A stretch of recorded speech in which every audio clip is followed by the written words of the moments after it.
Good evening, afternoon. It's one of them. It's Saturday, half time in the Rugby World Cup, first quarter final. And we are doing a Cricket World Cup update on day 10.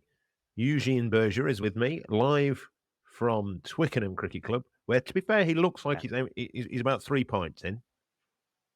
Yep. How did you know? That is exactly spot on. You look at that pleasant stage in a minute, Jeremy, you just got that little smile coming on the face. I'm starting to feel it hit me a little bit. I'm happy with this. This is the pleasant time. So you having a good day, mate? Anyway. Absolutely. Yeah, very good, very good. What a day of cricket. Did not expect to see so much of a mauling, I think is the best term. I think in Super Brew terms, it's a comfortable win. But yeah, I mean, Pakistan just did not show up, did they? No. It was almost as if they thought our countrymen aren't allowed in, so we're not going to bother either. Yeah, they got a hammering, a right good hammering. I mean, they lost 8 wickets for 36. They had a pretty reasonable start, to be fair. They were like 152 after how many overs 155 for 2. Yep. With Barber and Rizwan going pretty serenely, and then Siraj got Barber out with just a semi-decent delivery, and then from there it all started to disintegrate rapidly. Jasprit Bumrah bowled very, very well. Filled the 2 for that he got. 2 for 19 off 7 is a pretty steady effort with a maiden. That could well be the first maiden of the tournament. Oh, it's no, the first time I've noticed it. There's been many, yeah. There's been many. I actually looked this up the other day. There was 3 or 4 in the South Africa versus Australia game. There was a few more. But yeah, there's been quite a few maidens. Oh, good. Glad to say I've been paying that much attention. But yeah, for a change, it looks like the ball dominated the bat. I mean, the previous 9 days when we've spoken, the bat has pretty much dominated the ball, and there's been scores of 300 plus. I think I'm correct in saying that this is the first sub 200 score. Yeah, but you said, yes, the ball dominated the bat. However, India knocked him off in 30 overs, 3 down. One of those 3 was Rohit Sharma, who was outboard. Outboard, yeah. Outboard. I'm not paying attention. Chuck away 100? Well, it wasn't the worst delivery. It was a Shane Shaw really slower ball, and it looked like he was just he'd stopped concentrating, sort of thing, and was just sort of kind of went through the motions and chipped it up to mid wicket, and then was livid with himself because I think that would have put him on his own as the record holder for most hundreds in the Cricket World Cup. He's already on his own, by the way. Is he already on his own? Yeah, he's already on his own. He would have just stretched the lead to 8, but yeah. Yeah. I mean, if he'd kept on going the way he would, by the end of the tournament, he'd have been on 16. Oh, he's no Quinton de Kock. Quinton de Kock's played 2 games, got 200s. Rohit Sharma's played 3, he's got a duck in one of them, and he's chucked away 100 today. So yeah. Shocking, Nick. Darn him getting 86, 100 and odd red, and I know he wasn't 100 odd red, was he? Chucked away a double 100 in that one. He did. Yeah, he did. Which is disappointing. Do you know who did look very bored when they were batting? Was Virat Kohli. I'm suspecting, and I'm going to make quite a big call here.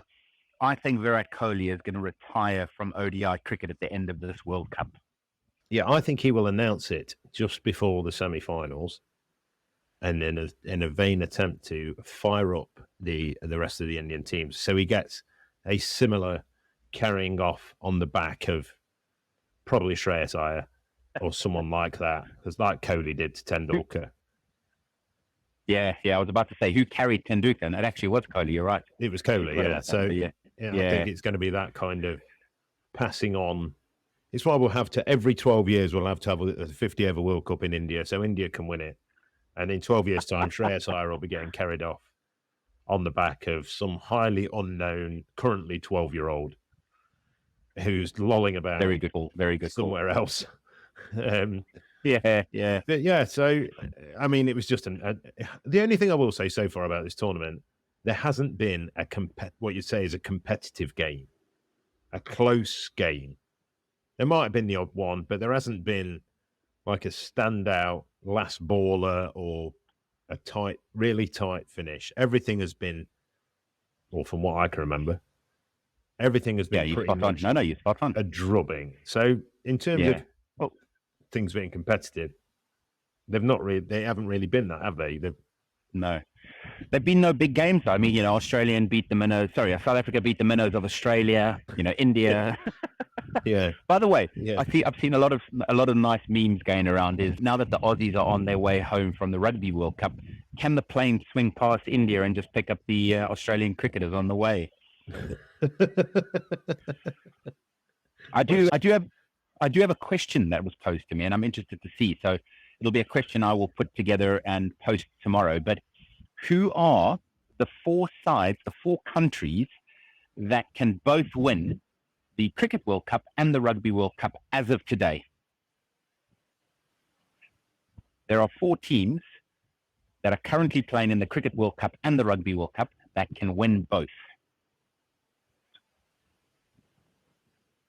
And I'll leave it there for now. That'll be a question that I'll pose, and I'll ask you the answers tomorrow to see if you can figure them out. Obviously, Australia is definitely not one of them, because Australia is still in the Cricket World Cup.